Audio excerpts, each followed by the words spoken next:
చూడండి friends, palm oil చెట్లకి ఒక స్టేజ్ వచ్చిన తర్వాత క్రాప్ ఎట్లా వస్తుందో చూడండి. ఫస్ట్, సెకండ్, థర్డ్, ఇది ఫోర్త్ది వస్తూనే ఉంటాయి అన్నట్టు కోసే కొద్దీ. ఇప్పుడు ఇది వచ్చేసి చూడండి, ఇది ఇంకో 2-3 రోజుల్లో కోసేస్తారు ఇది. దీని తర్వాత నెక్స్ట్ ఇది అలా ప్రతి 15 రోజులకు ఒకసారి కోస్తూనే ఉండాలన్నట్టు. అలా పామ్ ఆయిల్ మస్తు మంచిది ఫ్రెండ్స్, పంట వేసుకుంటే.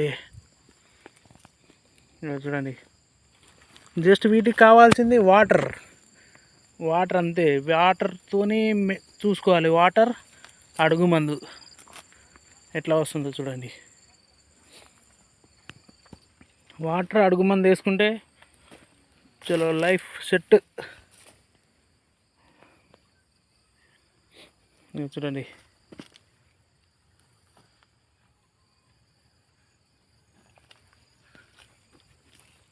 ఇది ఇప్పుడు first stage friends.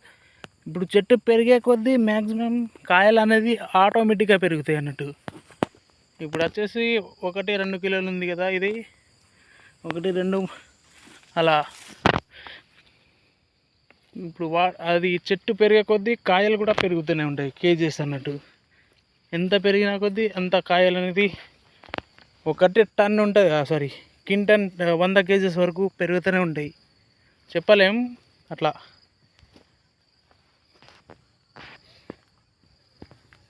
Palm oil మస్తు బెనిఫిట్ పంట ఫ్రెండ్స్, భూమి ఉన్న వాళ్ళు వేసుకోండి ఇది.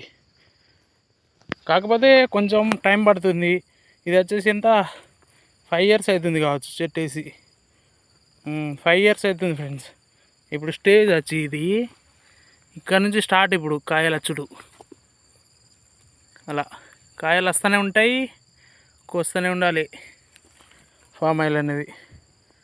అలా ఫ్రెండ్స్.